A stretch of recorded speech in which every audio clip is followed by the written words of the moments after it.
Eu transferi o apartamento para Camila. Você tem 1 hora para assinar o divórcio. Fica à vontade para pegar o que é seu. A casa ainda é sua. Por enquanto. Você não vai assinar? Eu vou ligar pro meu advogado. Você não tem advogado. Não tinha. A tarde tinha aquele calor úmido de São Paulo que gruda na pele e não pede licença. Mariana estava na sala de estar com uma mala aberta no chão, dobrando roupas com os dedos trêmulos, quando ouviu a chave girando na fechadura. Ela não se levantou. Sabia que não era Gustavo chegando cedo do trabalho. Gustavo nunca chegava cedo. Nos últimos 2 anos, o escritório tinha se tornado um lugar mais confortável para ele do que o apartamento onde eles moravam, e Mariana havia parado de fingir que não entendia o porquê. A porta abriu. 2 pares de passos entraram. Um dela, um de outra pessoa. Mariana terminou de dobrar a blusa que tinha nas mãos, colocou ela em cima da pilha e só então se virou. Gustavo parou no meio da sala quando a viu. Por uma fração de segundo, o rosto dele fez aquela coisa que ela conhecia bem, o aperto rápido nos olhos, o músculo da mandíbula se enrijecendo. Não era surpresa, era cálculo. A mulher ao lado dele tinha uns 30 anos. Cabelo escuro preso num coque frouxo, uma bolsa de couro bege que custava mais do que Mariana ganhava num mês. Não estava olhando para Mariana. Estava olhando para o apartamento com a expressão de quem está decidindo onde vai colocar os móveis. Você está em casa, disse Gustavo. Não era uma pergunta. Sou eu que moro aqui, respondeu Mariana. Ele jogou as chaves em cima do aparador como se ela não tivesse falado. A gente precisa conversar. Mariana olhou para a mulher do coque. A mulher do coque finalmente olhou de volta, com um sorriso fino que não chegou nem perto dos olhos. Oi, sou a Camila. Eu sei quem você é, disse Mariana. Sabia mesmo. Tinha encontrado o nome num recibo de restaurante 6 meses atrás. Tinha ouvido o nome numa ligação que Gustavo não desligou a tempo. O nome Camila tinha se instalado na cabeça de Mariana como uma pedra pequena dentro de um sapato. Sempre lá, sempre machucando, impossível de ignorar por mais que ela tentasse seguir andando. Gustavo se posicionou no centro da sala com os braços cruzados. Ele tinha esse jeito de ocupar espaço que Mariana um dia achou imponente, mas que agora reconhecia como o que realmente era. O reflexo de um homem que precisava que os outros se sentissem pequenos para ele se sentir grande. Eu ia te ligar, disse ele, mas você não ligou. As coisas aconteceram mais rápido do que eu planejei.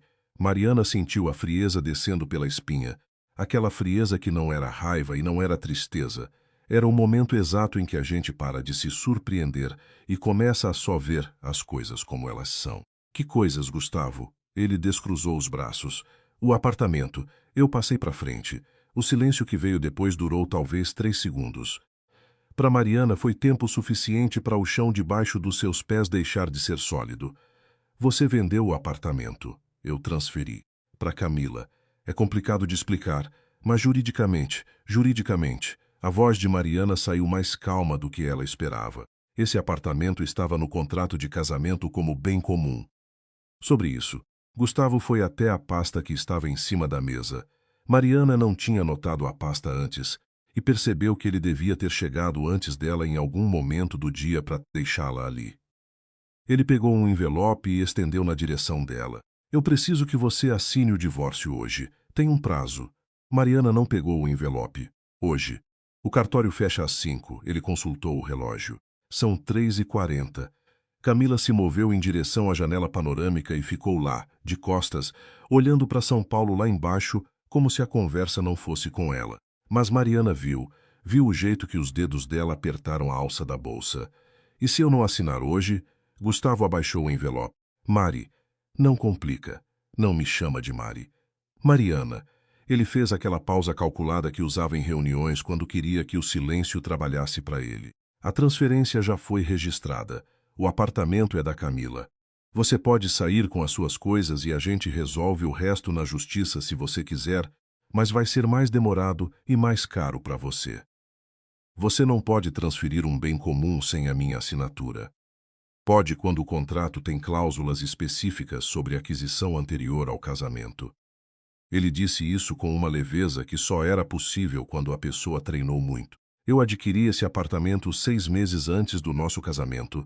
Está documentado. Mariana ficou olhando para ele. Era verdade. Ela sabia que era verdade.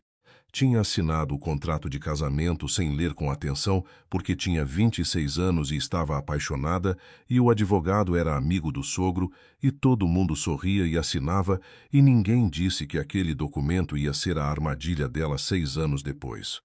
Você planejou isso, ela disse. Eu tomei precauções. Ele colocou o envelope em cima da mala aberta. Você tem 1 hora. Eu preferia resolver isso bem. Camila se virou da janela. Tinha um sorriso novo no rosto dela agora. Não o sorriso fino de antes, mas um sorriso com dentes, o sorriso de quem está assistindo um jogo cujo resultado ela já conhece. Fica à vontade para pegar o que é seu. A casa ainda é sua. Por enquanto. Mariana olhou para a mala aberta, para o envelope em cima dela, para Camila com o sorriso de dentes, para Gustavo com os braços cruzados de novo. Ela pensou na sua mãe, que tinha dito na véspera do casamento: você conhece esse homem de 2 anos. Isso é tempo suficiente. E Mariana tinha respondido que sim, tinha certeza. Ela conhecia Gustavo como conhecia a si mesmo. Pegou a mala do chão, tirou o envelope de cima dela e caminhou até a porta.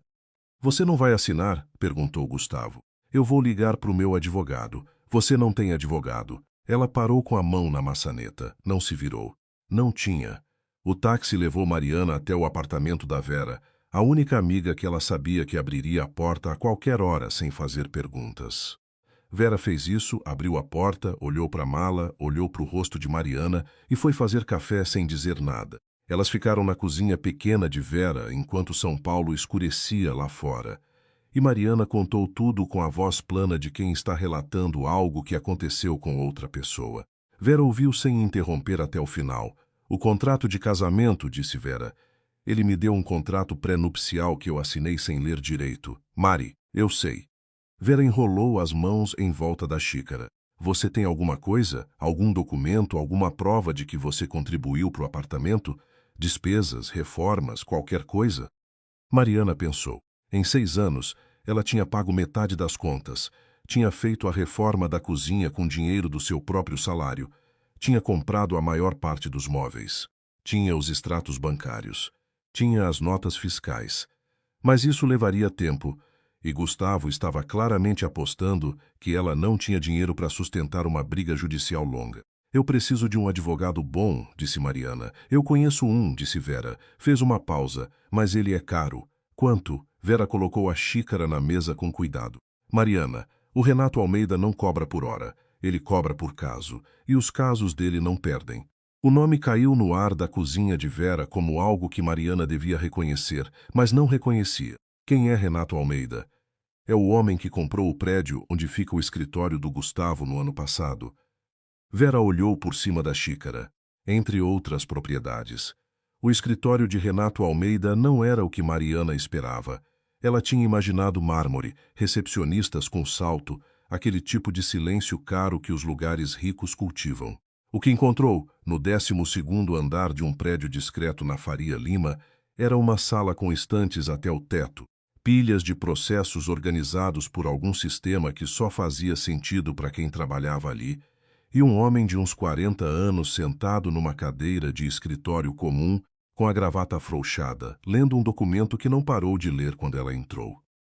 Senta, disse ele, sem olhar. Mariana sentou. Renato terminou de ler o parágrafo, dobrou o papel e só então olhou para ela. Tinha olhos escuros e o tipo de atenção no rosto que faz a pessoa sentir que está sendo lida, não observada. Vera me ligou. Me conta o que aconteceu. Ela contou de novo, dessa vez com mais detalhes, o contrato, o apartamento, a Camila, o envelope, o prazo de 1 hora. Renato ouviu com as mãos juntas sobre a mesa, sem anotar nada. Quando ela terminou, ficou em silêncio por um momento. O apartamento foi registrado no nome dele antes do casamento? Perguntou. Sim, 6 meses antes. E no contrato pré-nupcial tem cláusula de separação de bens adquiridos anteriormente? Ele disse que tem. Você tem uma cópia do contrato? Mariana abriu a bolsa e tirou o envelope que Gustavo tinha deixado em cima da mala. Renato abriu, leu. Seus olhos percorreram o documento com uma velocidade que sugeria que ele não estava lendo pela primeira vez. ou que estava lendo coisas que ela não conseguia ver. Aqui tem um problema, disse ele, depois de um momento. Qual? Ele colocou o documento sobre a mesa e apontou para um parágrafo perto do final. Essa cláusula foi redigida de forma ambígua. O apartamento foi adquirido antes do casamento, isso é verdade. Mas se você contribuiu materialmente para a manutenção e valorização do imóvel durante o casamento, reformas, pagamento de condomínio, qualquer coisa documentada, existe argumento jurídico para contestar a transferência. Eu paguei a reforma da cozinha. Tenho as notas. Renato encostou na cadeira. Tinha um jeito de pausar que não era hesitação.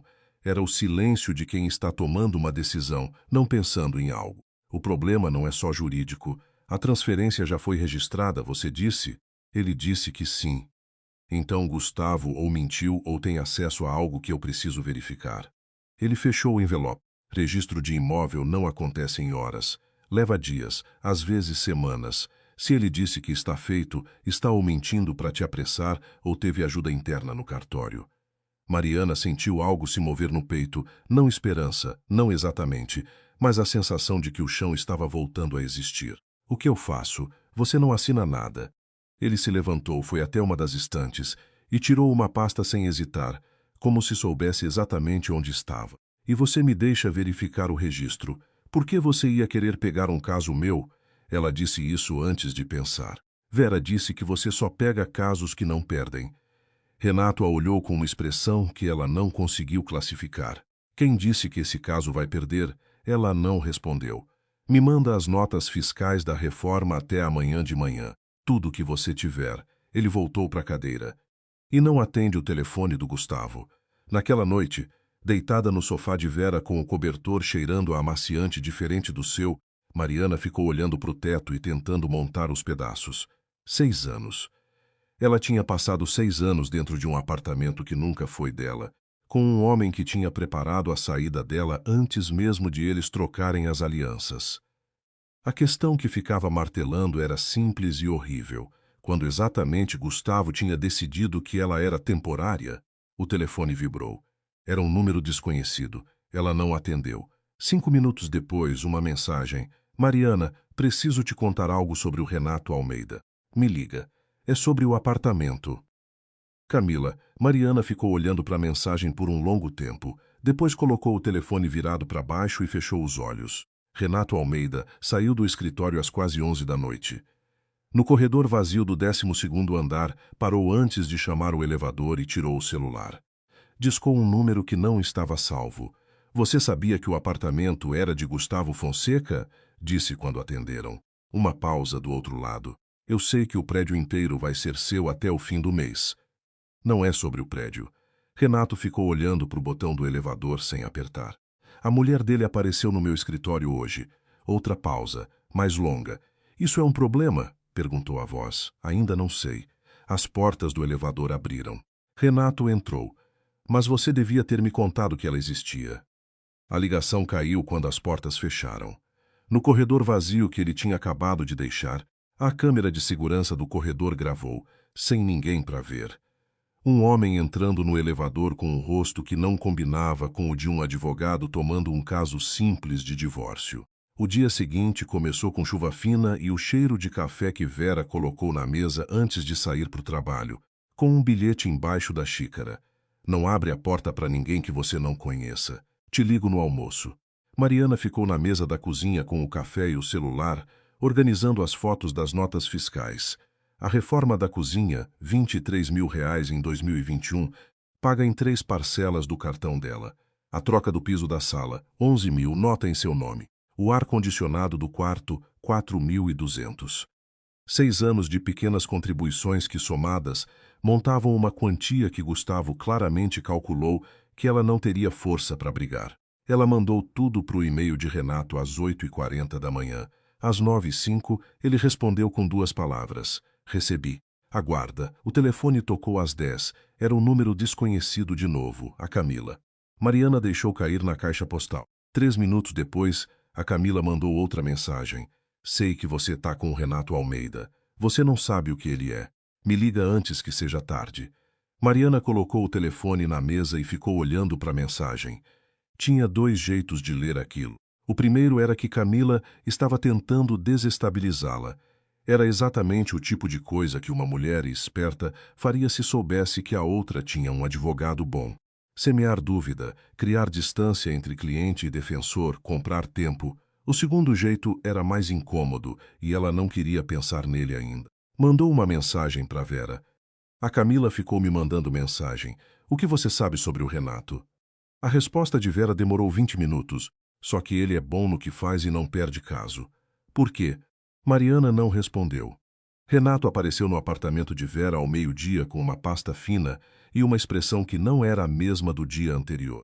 Estava sem gravata, o que de alguma forma tornava o que ele ia dizer mais sério, não menos. O registro não foi feito, disse ele, antes de sentar. Gustavo mentiu para você. Mariana soltou o ar. Então o apartamento ainda é nosso. Tecnicamente ainda. Mas ele entrou com pedido de registro ontem à tarde e tem alguém lá dentro acelerando o processo. Renato abriu a pasta. O que me diz que ele planejou isso com antecedência e que ontem você era para ter assinado o divórcio antes de qualquer questionamento. Mas eu não assinei. Não assinou. Ele colocou uma folha na mesa, uma impressão de um registro de cartório. Então temos uma janela, pequena. Mariana estudou o documento sem entender metade do que estava escrito. Quanto tempo? Dias, não semanas. Ele se apoiou na cadeira. Eu posso entrar com uma medida cautelar para bloquear o registro enquanto o processo de contestação corre. Mas para isso eu preciso de algo mais do que as notas fiscais. O que mais? Alguma coisa que mostre que Gustavo agiu de má fé, que a transferência para o nome da Camila não é uma transação legítima, mas uma manobra para te deixar sem nada. Ele pausou. Você tem acesso a alguma conta conjunta, e-mails? Alguma comunicação dele que mostre que ele planejou isso? Mariana pensou. Eles tinham uma conta conjunta no banco que ela parou de usar há 2 anos quando percebeu que Gustavo depositava cada vez menos nela. Ainda tinha acesso pelo aplicativo. Tem o app do banco conjunto. Abre. Ela abriu. Renato ficou ao lado dela e olharam juntos para a movimentação dos últimos 12 meses. A conta estava quase parada. Pequenos depósitos de Gustavo, nenhum de Mariana. Mas havia, em março do ano anterior, uma transferência de R$100 mil saindo da conta para uma empresa cujo nome Mariana nunca tinha visto. Construtora VRL, disse ela. Renato ficou em silêncio por 3 segundos. Era o tipo de silêncio que tem peso. Você conhece essa empresa? Nunca ouvi falar. Ele fechou a pasta. Eu conheço. Mariana virou para ele. Tinha algo no jeito que ele disse, neutro, contido, mas com uma tensão por baixo que não estava lá antes. O que é a construtora VRL? É uma empresa que participou de uma licitação fraudulenta em Campinas há 18 meses. Ele se levantou. Está sob investigação. E Gustavo transferiu dinheiro para ela. Dinheiro da conta conjunta de vocês. Ele começou a guardar os papéis. O que significa que, se a investigação avançar, você pode ser incluída como parte interessada. O chão sumiu de novo, dessa vez mais fundo. Eu não sabia de nada disso. Eu sei que não sabia. Ele disse isso com uma segurança que ela não entendeu de onde vinha. Como podia ter certeza? Mas o nome dela aparece na conta. Isso precisa ser tratado antes do processo de divórcio, não depois. Mariana ficou olhando para a tela do celular. R$100 mil. Uma empresa fantasma. E Gustavo, que nunca discutia finanças com ela, que sempre disse que ela não precisava se preocupar com essas coisas, que tinha cuidado de tudo. Ele me usou, disse ela. Não era uma pergunta. Renato não respondeu de imediato. Foi até a janela, a mesma janela onde Vera ficava quando precisava pensar, e ficou de costas por um momento. Preciso te perguntar uma coisa, e precisa ser uma resposta honesta. Tá. Por que você aceitou o contrato prenupcial sem ler? A pergunta a pegou de lado. Não era acusação, a voz era plana, técnica, mas a resposta doeu de qualquer jeito, porque eu confiava nele. E você assinou outros documentos durante o casamento sem ler. Mariana abriu a boca. Fechou. Pensou no imposto de renda que Gustavo sempre declarava para ela, nos formulários do plano de saúde que ela assinava onde ele indicava, no papel que tinha assinado 2 anos atrás que ele disse era uma atualização do cadastro bancário. Qual papel? Disse Renato, e Mariana percebeu que tinha falado em voz alta. Tem um papel que eu assinei 2 anos atrás. Ele disse que era uma atualização bancária. Você tem uma cópia? Não. Renato se virou da janela. Tinha uma expressão nova. Não preocupação, mas algo mais próximo de confirmação. Como se uma peça que ele estava esperando tivesse finalmente aparecido. Eu preciso verificar algumas coisas antes de te contar o que estou pensando. Me dá até amanhã. O que você acha que era o papel? Amanhã, disse ele. E havia algo na forma como ele disse que não deixava espaço para insistir. Gustavo ligou às 3 da tarde. Mariana estava no sofá com o notebook no colo, tentando trabalhar. Ela era designer gráfica freelance, tinha 2 projetos com prazo, e a vida tinha a crueldade de não pausar só porque estava desmoronando. Ela olhou para o nome dele na tela por 2 toques e não atendeu. Ele mandou mensagem logo depois. Mariana, você tem até sexta-feira. Depois disso eu entro com o processo e vai demorar 2 anos. Você quer ficar 2 anos sem ter onde morar? Ela fechou a mensagem sem responder. O segundo problema apareceu às 4, quando a mãe dela ligou. Gustavo me ligou, disse Dona Sônia, sem preâmbulo. Mariana fechou o notebook. O que ele disse? Que vocês estão se divorciando e que você está sendo difícil. Uma pausa. Ele também disse que você está com um advogado que não presta. Mãe, eu não estou dizendo que acredito nele. Estou dizendo o que ele disse. Dona Sônia baixou a voz. Ele disse que esse Renato Almeida tem processo correndo por prática irregular, que já perdeu licença uma vez. Mariana ficou parada. Você pesquisou esse homem antes de contratar? Eu, Vera indicou. Vera conhece muita gente, mas nem todo mundo que ela conhece é confiável. A voz de Dona Sônia tinha aquela textura específica de mãe que está com medo e transforma o medo em julgamento. Mariana, você assina papel sem ler, vai embora sem pensar, agora contrata advogado sem verificar. Mãe, para. Silêncio. Eu vou verificar, disse Mariana. Mas não é o Gustavo que vai me dizer quem contratar. Ela desligou e ficou olhando para o teto por 1 minuto inteiro. Depois abriu o navegador e pesquisou. Renato Almeida, advogado, São Paulo, processo irregular. Não encontrou nada. Pesquisou o nome completo com o AB. Cadastro ativo, sem suspensões, especialização em direito imobiliário e família. Pesquisou o endereço do escritório. Existia, estava registrado, tinha CNPJ. Mas havia uma coisa estranha. Renato Almeida, com aquele currículo, deveria ter perfil em pelo menos uns 3 sites de ranking de advogados. Não tinha nenhum. Nenhuma menção em blogs jurídicos, nenhuma entrevista, nenhum caso famoso atribuído ao nome dele em lugar nenhum de domínio público. Para um advogado que não perdia casos, ele era notavelmente invisível. À noite, Mariana foi até o escritório. Não tinha marcado hora. Subiu os 12 andares, bateu na porta de vidro. Havia luz dentro. Renato estava lá, de novo com os papéis, de novo com a gravata afrouxada. Quando a viu, não pareceu surpreso. Entra, disse ele. Ela entrou e ficou de pé. Quero que você me explique quem você é. Renato colocou a caneta na mesa. O que você quer saber? Por que você não tem nenhuma presença pública? Nenhum caso famoso, nenhum perfil, nada. Para um advogado que só pega caso que não perde, você é completamente invisível. Ele ficou olhando para ela por um momento. Senta, prefiro ficar de pé. Tá bem. Ele se levantou também, não para intimidar. Ela percebeu, mas para ficar no mesmo nível.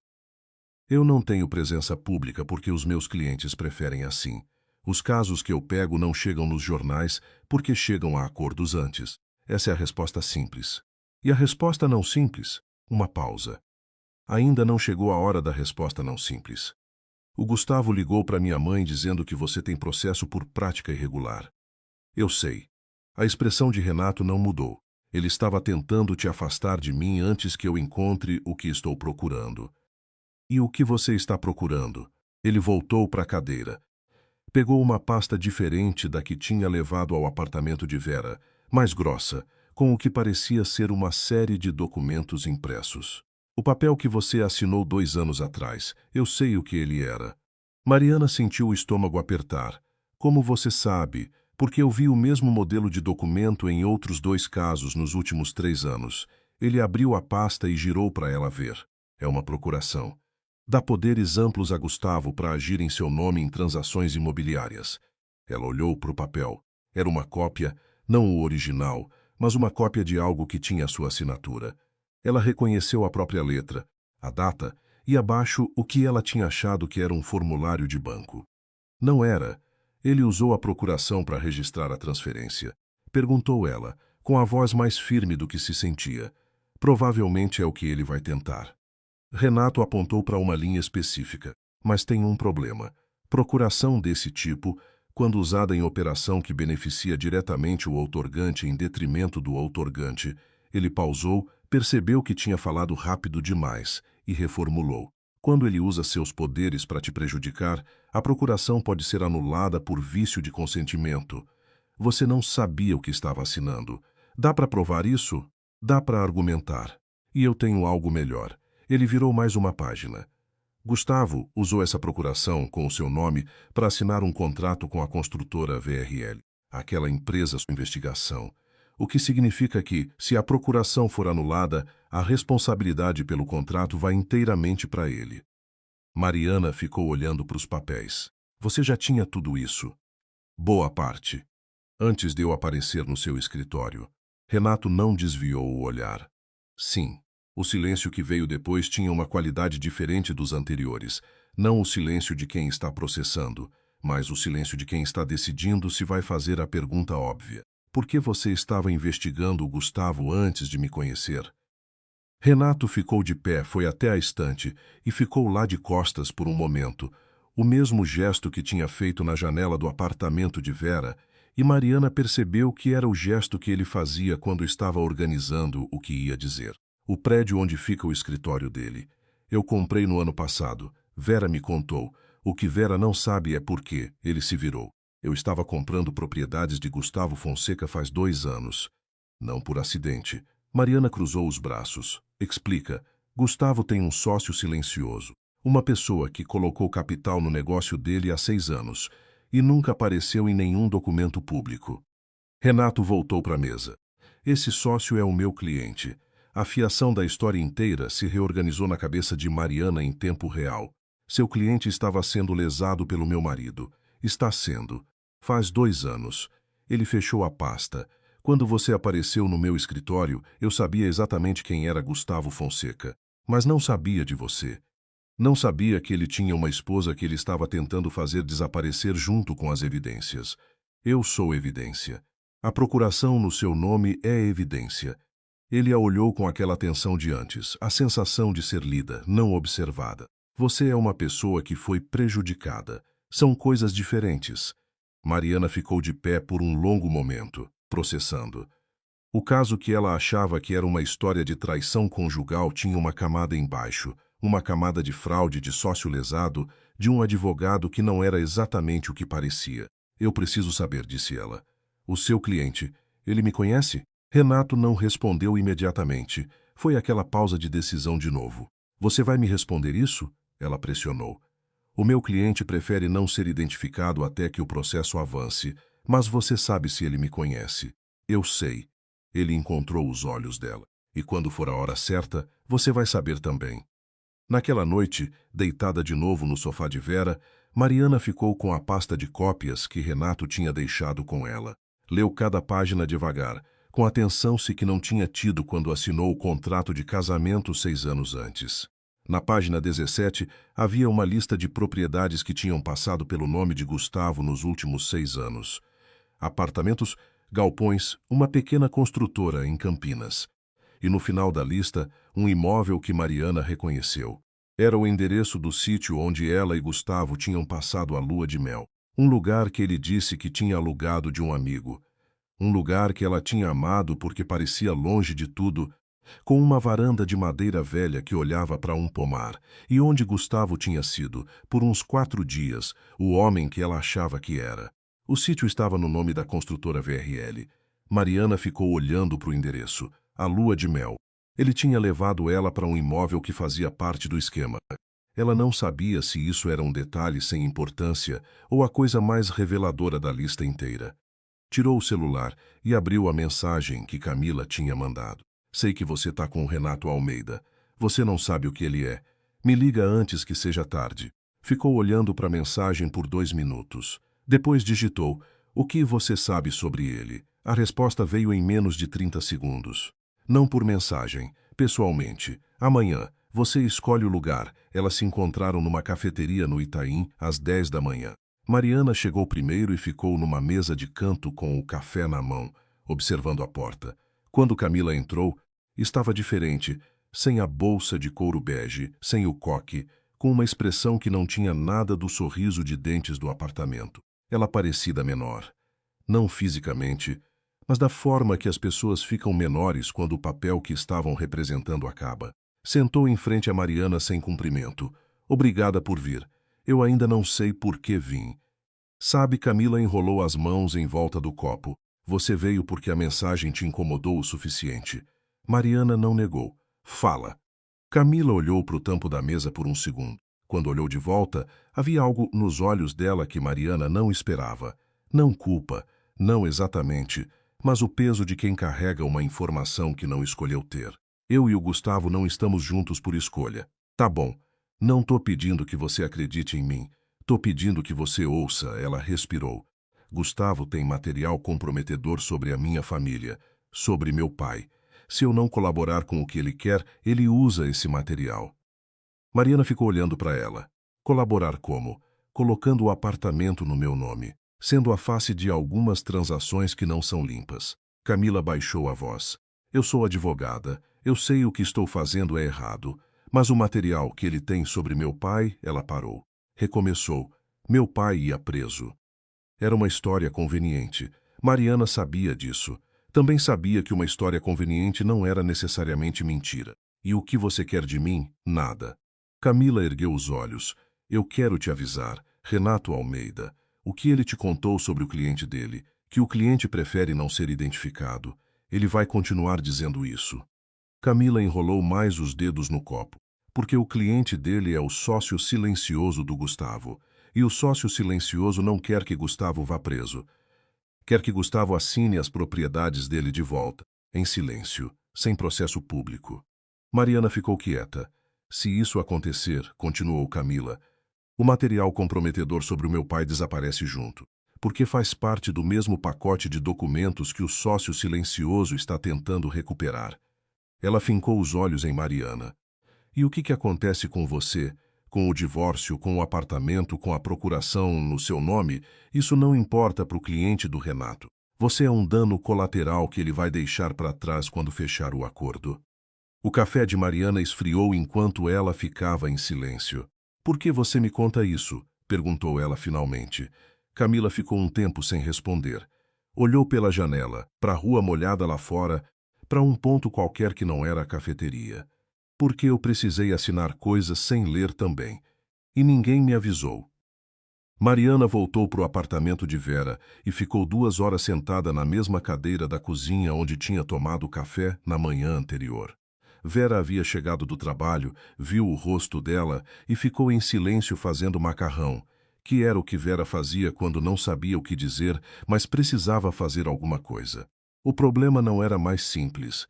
Ela tinha um advogado que estava usando o caso dela para servir a um cliente invisível. Tinha uma amante do marido que podia estar dizendo a verdade ou podia estar fazendo o jogo do Gustavo para afastá-la de Renato. E tinha um marido que havia passado 6 anos construindo uma armadilha que incluía procuração, empresa fantasma e a lua de mel num sítio que fazia parte de um esquema. Vera colocou um prato de macarrão na frente dela. Você vai comer? Não tô com fome. Não tô perguntando se tá com fome. Mariana pegou o garfo. Comeu meia colherada. Você confia no Renato Almeida? Vera sentou em frente. Depende do que você tá perguntando. Você acha que ele pode estar usando o meu caso para resolver outra coisa? Vera ficou quieta por um momento. Ele pode estar fazendo as 2 coisas ao mesmo tempo. Resolver a outra coisa e resolver a sua. Ou pode estar resolvendo só a outra coisa e me deixando de lado quando não precisar mais de mim. Também. Mariana ficou olhando para o macarrão. Como eu descubro qual é? Vera cruzou os braços na mesa. Você pergunta diretamente para ele. E você lê o rosto dele quando ele responder, não as palavras. Renato atendeu o telefone no segundo toque. Você vai me contar quem é o seu cliente, disse Mariana, sem preâmbulo. Um silêncio. Depois, aconteceu alguma coisa. Me responde primeiro, Mariana. Se eu sou dano colateral no acordo que você está tentando fechar, eu preciso saber agora. não depois. A pausa que veio a seguir durou o suficiente para ela saber que ele estava tomando uma decisão de verdade, não encenando indecisão. De onde você tirou isso? Não importa de onde tirei. É verdade, não completamente. O que significa não completamente? Significa que era assim que as coisas estavam planejadas, disse ele, com uma voz que havia mudado de tom, menos contida, mais direta, como se a conversa tivesse passado de um script para outro. Quando você apareceu, não era parte do plano. Eu fui contratado para recuperar as propriedades do cliente. Você era uma variável que eu ia tratar como dano colateral? Sim, era. Uma pausa. Depois que eu vi o que ele fez com a procuração, depois que eu vi o que ele estava tentando fazer com você, isso mudou. Por que ia mudar? Porque há diferença entre deixar alguém de lado e deixar alguém ser destruído. Ele disse isso sem drama, como um fato. E porque o material comprometedor que o Gustavo usou para segurar a Camila envolve o nome do meu cliente também. Então o acordo que eu ia fechar ficou mais complicado. Mariana processou. Você sabia da Camila, sabia que ela estava sendo coagida. Não sabia dos detalhes. Ela me contou. Eu sei. Ela me ligou depois que te encontrou. Uma pausa diferente. Você ainda está com Vera? Sim. Não sai de lá hoje à noite. Gustavo foi ao cartório hoje de manhã. O estômago de Mariana apertou. Ele conseguiu registrar? Não, eu entrei com a cautelar às 8. Renato disse isso com uma calmeza que era quase irritante. O registro está bloqueado. Mas ele vai reagir. Quando perder o apartamento como moeda de troca, ele vai tentar outra coisa. O que você acha que ele vai tentar? A procuração. Uma pausa. Se ele usar a procuração para te implicar na investigação da VRL antes que eu consiga anulá-la, você vira suspeita em vez de vítima. E aí o caso fica muito mais longo. Mariana ficou de pé na cozinha de Vera, com o telefone na mão e o macarrão frio na mesa. Quanto tempo você precisa para anular a procuração? Com o que tenho agora, talvez 3 dias. Talvez menos se o meu cliente me der acesso a algo que ele tem guardado. E ele vai dar? Uma pausa mais longa. Eu vou conversar com ele amanhã. Eu quero estar nessa conversa. Mariana, se a minha procuração é evidência e o nome no meu documento é o que vai anular tudo isso, eu quero olhar para a cara do homem que me usou como peça sem me contar. A voz dela não tremia. Eu assino o que precisa ser assinado. Eu apareço onde precisar aparecer. Mas não faço mais nada sem saber quem está do outro lado. O silêncio que veio foi diferente de todos os anteriores. Tá bom, disse Renato. Amanhã, 10 horas. Ele desligou. Mariana colocou o telefone na mesa e ficou olhando para a mão por um segundo, a mão que havia assinado o contrato de casamento, a procuração, todos os papéis que ela não tinha lido. Da próxima vez ela ia ler. A chuva tinha parado durante a noite, mas o céu de São Paulo não havia decidido se ia clarear de vez. Estava naquele cinza de meio termo que a cidade às vezes ficava não frio, não quente, não bonito, não feio, apenas suspenso. Mariana chegou 10 minutos antes das 10 no escritório de Renato. Estava com uma blusa que havia pedido emprestado de Vera, azul escura, sem enfeite, o tipo de roupa que não pede desculpa por existir. Tinha dormido 4 horas e isso aparecia um pouco nos olhos, mas ela tinha decidido na noite anterior que não ia esconder nada de ninguém naquele dia. A recepcionista que não existia na primeira visita estava lá agora. Uma mulher de uns 50 anos com óculos de armação grossa que levantou os olhos quando Mariana entrou e disse apenas: "Ele está esperando." Havia 2 pessoas no escritório. Renato estava em pé perto da estante, e numa das cadeiras à frente da mesa, de costas para a porta, havia um homem que Mariana não reconheceu de imediato. Só viu os ombros, a postura de quem está acostumado a ocupar cadeiras como se fossem tronos, o cabelo com a primeira névoa de branco nas têmporas. Quando ela entrou, ele se virou. Mariana ficou parada na porta. O homem tinha uns 55 anos, rosto anguloso, e os olhos mais cansados que ela já tinha visto num rosto que ainda tentava parecer composto. Ela não o conhecia, mas havia algo na linha da sobrancelha, no ângulo do queixo, que ela reconhecia de algum lugar que não conseguia localizar. "Mariana", disse Renato, "esse é o Paulo Salave." Paulo Salave se levantou, não estendeu a mão, Ficou de pé com as mãos ao lado do corpo como alguém que sabe que não merece um aperto de mão e tem dignidade suficiente para não fingir que merece. Eu sei que você não sabe quem eu sou. Não sei, confirmou ela. Eu fui sócio do Gustavo por 8 anos. Os primeiros 2 antes de ele te conhecer. Uma pausa. E nos últimos 2 anos, o Gustavo tem desviado o capital da sociedade, colocando no nome de empresas que ele controla sozinho, usando documentos que em alguns casos têm o seu nome. A procuração, entre outras coisas. Paulo olhou para a mesa. Depois de volta para ela, eu contratei o Renato para recuperar o que é meu. Isso é verdade. E também é verdade que, no plano original, o que acontecia com você depois do divórcio não era consideração minha. Mariana atravessou a sala e sentou na cadeira ao lado da que Paulo havia ocupado. Não porque estava confortável, mas porque queria ter a mesa entre ela e a conversa, não uma porta atrás das costas. O que mudou? Paulo e Renato trocaram um olhar rápido. Foi Renato quem respondeu. Ontem à noite, depois que você ligou, eu fiz uma pergunta para o Paulo que eu devia ter feito antes. Que pergunta? Pedi para ele me mostrar o contrato original de sociedade, o documento que formaliza a participação dele no negócio do Gustavo. Renato foi até a mesa e abriu uma pasta, não as que Mariana tinha visto antes, mas uma diferente, mais velha, com a lombada desgastada. E quando eu li o contrato, encontrei uma cláusula que o Paulo não tinha me dito que existia. Paulo fechou os olhos por um segundo. Era o gesto de alguém que sabia o que vinha a seguir e havia decidido não fugir. Renato virou o documento na direção de Mariana. Era um contrato de 6 anos atrás. A data era de 3 meses antes do casamento dela com Gustavo. No contrato de sociedade, disse Renato, há uma cláusula que diz que, em caso de dissolução por má-fé comprovada de um dos sócios, o sócio lesado tem direito a 50% dos bens pessoais do sócio culpado adquiridos durante o período de vigência da sociedade. Mariana leu a linha que ele indicava. Leu de novo. Os bens pessoais, incluindo bens de casamento. O silêncio foi diferente dessa vez, não o silêncio de peso, mas o silêncio de uma coisa que se encaixa no lugar com um clique que dói e alivia ao mesmo tempo. O Gustavo sabia dessa cláusula, disse ela. Não era pergunta. Sabia, confirmou Renato. E foi por isso que ele construiu o contrato pré-nupcial da forma que construiu, por isso que usou a procuração, por isso que está tentando transferir o apartamento para Camila antes que qualquer processo avance. Ele não está só se divorciando de você.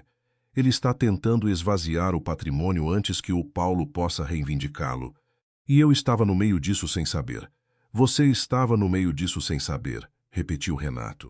Mariana olhou para o Paulo Salave. O homem estava com as mãos juntas sobre o joelho, olhando para ela com aquela expressão de cansaço que não era de hoje. Por que você não me contou desde o começo? Ela perguntou. Porque eu não sabia quanto você sabia. Paulo disse isso devagar, escolhendo as palavras. Quando você apareceu no escritório do Renato, eu precisei considerar a possibilidade de que você estava ciente das atividades do Gustavo. Eu assinei uma procuração achando que era um formulário de banco. Eu sei disso agora. Mas não sabia antes. Não sabia antes. Ele não desviou o olhar. E esse é um erro que me custou tempo e te custou mais do que devia. Mariana ficou olhando para ele. Havia uma parte dela que queria raiva.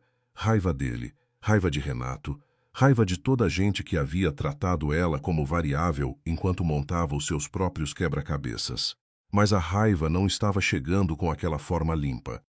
Estava chegando misturada com outra coisa, com o reconhecimento de que ela também havia tratado a si mesma como variável durante 6 anos, assinando, concordando, deixando Gustavo decidir o que ela precisava saber. A cláusula do contrato de vocês, disse ela. Se o Paulo conseguir acionar ela, o que acontece com o apartamento? Renato respondeu. A disputa pelo apartamento se torna parte da ação de dissolução de sociedade, não do divórcio. Isso é estrategicamente melhor para você. O contrato pré-nupcial do Gustavo não se aplica ao que for recuperado via ação societária. Quanto tempo leva? Com o que temos agora, a procuração viciada, a transferência bloqueada, os documentos da VRL, estou estimando entre 6 e 8 meses. Gustavo não vai ficar parado 6 a 8 meses. Não vai. Renato fechou a pasta. Por isso eu preciso que você faça uma coisa hoje. A coisa que Renato precisava era simples na teoria e horrível na prática. Mariana precisava ligar para o Gustavo, aceitar um encontro e mantê-lo ocupado por tempo suficiente para que Renato protocolasse a ação de dissolução com os documentos do Paulo e a anulação da procuração ao mesmo tempo, antes que Gustavo percebesse o que estava sendo movido. Você quer que eu finja que vou ceder, disse ela. Eu quero que você encontre com ele e deixe ele falar. Renato a olhou com uma direteza que havia se tornado o padrão dele. Você não precisa mentir, você só precisa ouvir. Ele vai perceber que alguma coisa está errada. Talvez. Mas o Gustavo acredita que você não tem recursos suficientes para se mover rápido. Ele está apostando no cansaço. Mariana ficou em silêncio por um momento. Depois, onde? Lugar que você escolher. Público. Ela escolheu o café que ficava a 2 quadras do apartamento que havia sido deles. Não foi nostalgia, foi escolha estratégica. Era um lugar onde ela conhecia as mesas, sabia onde sentar de costas para a parede, sabia qual era a saída mais rápida. Gustavo chegou 5 minutos depois dela, de terno, com aquela postura de quem está ganhando. Que bom que você ligou, disse ele, sentando em frente a ela. Chamou o garçom sem olhar para o cardápio. O expresso de sempre, o hábito de quem frequenta lugares o suficiente para não precisar mais ler o que pedem. Eu sabia que você ia pensar com a cabeça. Eu pensei com a cabeça, sim, disse Mariana. O apartamento pode ser resolvido de um jeito limpo ainda. Ele colocou os cotovelos na mesa. Você sai, eu te dou uma compensação razoável. Não o que a Camila vai receber, mas algo que te dá para começar em outro lugar. Quanto é razoável? Ele disse um número. Era baixo. Era ofensivo, na verdade, mas ele disse com a voz de quem está sendo generoso, e isso era a parte mais reveladora. Ele realmente achava que estava sendo generoso. Com esse valor, você aluga um apartamento de 2 quartos em Pinheiros por uns 2 anos enquanto se reorganiza. E o divórcio, limpo, sem briga. Você sai como a pessoa que tomou a decisão madura. Mariana olhou para o café que havia pedido e que ainda não tinha tocado. E a procuração que eu assinei 2 anos atrás. O músculo da mandíbula de Gustavo fez aquele movimento rápido. O que você sabe sobre a procuração? Sei que eu assinei achando que era atualização bancária. Foi um mal-entendido. Você me explicou o que eu estava assinando? Eu expliquei de um jeito que você deveria ter entendido. Mariana o olhou. Era a resposta mais honesta que ele havia dado em anos. Não uma admissão de culpa, mas a arquitetura exata da culpa, exposta sem perceber. Você me explicou de um jeito que você calculou que eu não ia questionar. Gustavo se recostou na cadeira. Tinha um jeito novo no rosto agora. Não raiva. Não exatamente, mas o início de uma recalibração. Estava percebendo que a conversa não estava indo pelo caminho que ele havia traçado. Mariana, eu preferia que isso terminasse bem. Eu também. Ela finalmente pegou o café. Mas eu e você temos definições bem diferentes do que é terminar bem. O que você quer? O que é meu? O contrato pré-nupcial não é sobre o contrato pré-nupcial. Ela colocou o café de volta. É sobre o contrato de sociedade. Gustavo não disse nada, mas havia algo que mudou nos olhos, uma contração pequena, o tipo de coisa que a maioria das pessoas não perceberia. Mariana percebeu. Você sabe do Paulo Salave, disse ela. Não era pergunta dessa vez. E pelos 2 segundos de silêncio que vieram, ela soube que acertou. Você não entende como funciona aquilo, disse ele finalmente, com a voz mais baixa. Explica para mim. O Paulo me devia, não em papel, mas me devia. A contenção de Gustavo estava começando a ter rachaduras pequenas, como verniz num lugar úmido. Ele entrou quando o negócio não tinha nada. Eu construí tudo, cada contrato, cada cliente, cada propriedade. Ele colocou capital e ficou colhendo enquanto eu trabalhava.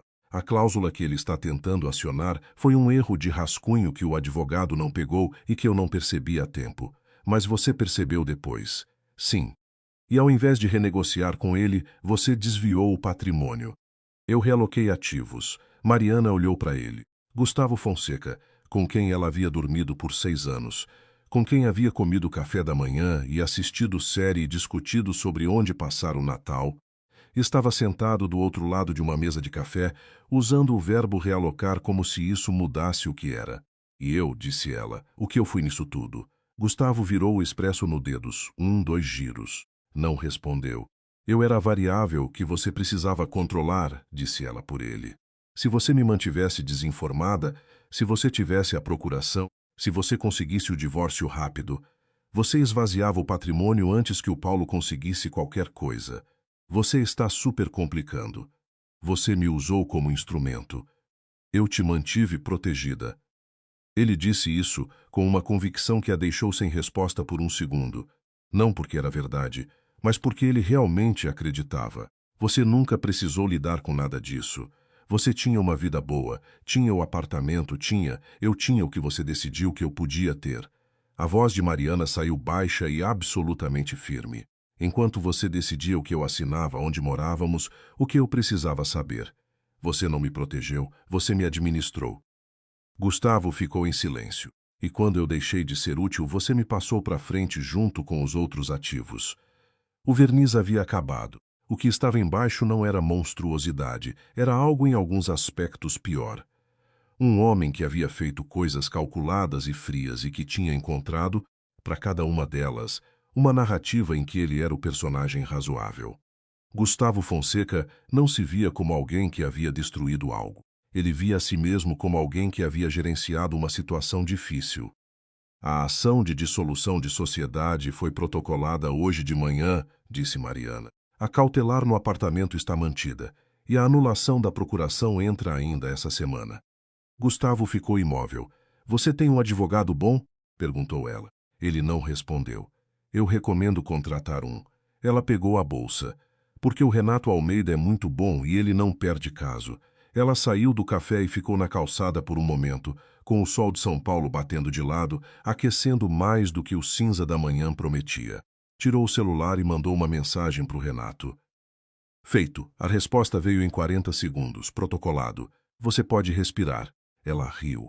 Foi um riso pequeno, quase particular, do tipo que escapa quando a pessoa não estava esperando sentir nada e sente alguma coisa mesmo assim.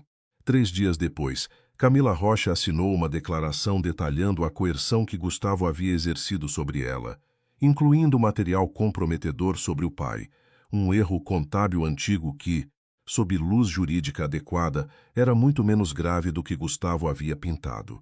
O advogado de Camila, que ela havia contratado assim que soube que Renato havia protocolado a ação, passou 2 dias desmontando o poder que Gustavo achava que tinha sobre ela.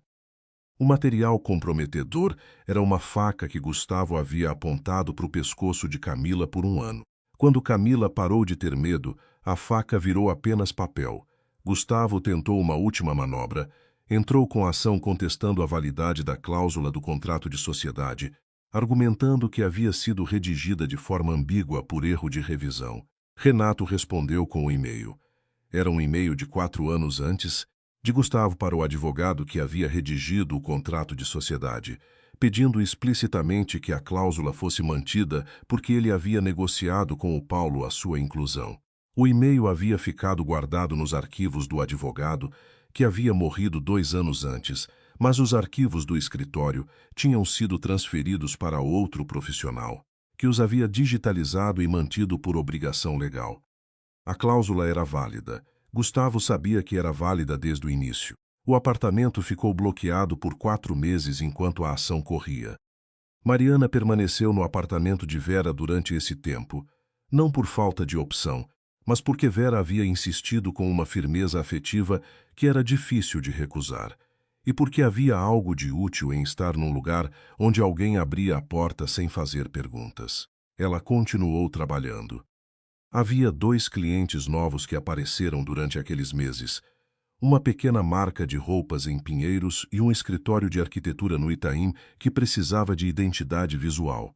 Ela fez os 2 com mais atenção do que havia dedicado a qualquer projeto nos últimos 2 anos e percebeu, no meio do segundo, que havia parado de se perguntar quando as coisas iam se estabilizar e havia simplesmente começado a trabalhar como se já tivessem. Renato ligou numa tarde de terça-feira, 3 semanas antes do prazo que ele havia estimado. A ação foi julgada, disse ele. Mariana estava no meio de uma revisão de logo. Colocou a caneta na mesa. E a cláusula foi aplicada. 50% dos bens pessoais do Gustavo adquiridos durante a sociedade vão para o Paulo. Uma pausa. Entre esses bens, o apartamento. O apartamento vai para o Paulo. Vai. Outra pausa, diferente. Mas o Paulo não quer o apartamento. Mariana ficou olhando para a tela apagada do notebook. O que Paulo quer? Ele quer o equivalente em valor em outras propriedades que estão no processo. O apartamento era o bem mais simples de liquidar. Renato disse a frase seguinte com aquela calma direta que ela havia aprendido a reconhecer como o jeito dele de dizer coisas que importam sem torná-las maiores do que são. Ele está disposto a transferir o apartamento para você como parte de um acordo que simplifica a liquidação dos ativos. Você pagaria um valor simbólico, abaixo do mercado, e o título sairia limpo. Mariana ficou em silêncio por um tempo. Por que ele faria isso? Porque é mais simples do que leiloar. E por quê? Renato pausou. Porque ele me disse que é o mínimo que ele pode fazer. Ela pensou no Paulo Salave sentado na cadeira do escritório com aquela expressão de cansaço. No jeito que ele havia dito, esse é um erro que me custou tempo e te custou mais do que devia. Não era absolvição, não era suficiente para ser absolvição, mas era alguma coisa. Quanto é o valor simbólico? Perguntou ela. Renato disse o número. Era o exato valor que ela havia gasto na reforma da cozinha, no piso, no ar-condicionado. Ela entendeu que não era coincidência.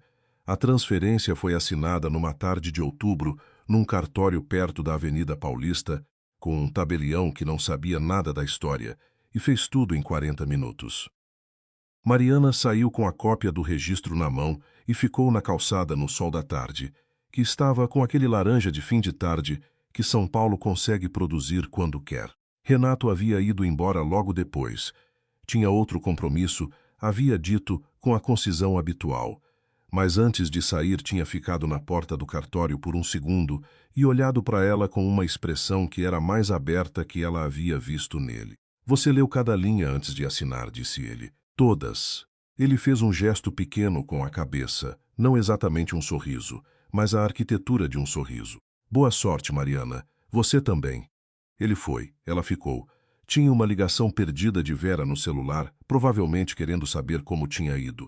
Tinha 2 e-mails de clientes sobre revisões. Tinha o sol de outubro em São Paulo batendo na calçada com aquele calor que gruda na pele, mas que, naquela tarde específica, não parecia pesado. Ela olhou para o documento na mão. O apartamento era dela. Não de Gustavo, não de Camila, não de Paulo Salave, não de nenhuma construtora fantasma. Dela, com o título limpo e a procuração anulada e o nome certo no campo certo. Pensou na Vera, que abria a porta sem fazer perguntas. Pensou na Camila, que havia parado de ter medo de um papel.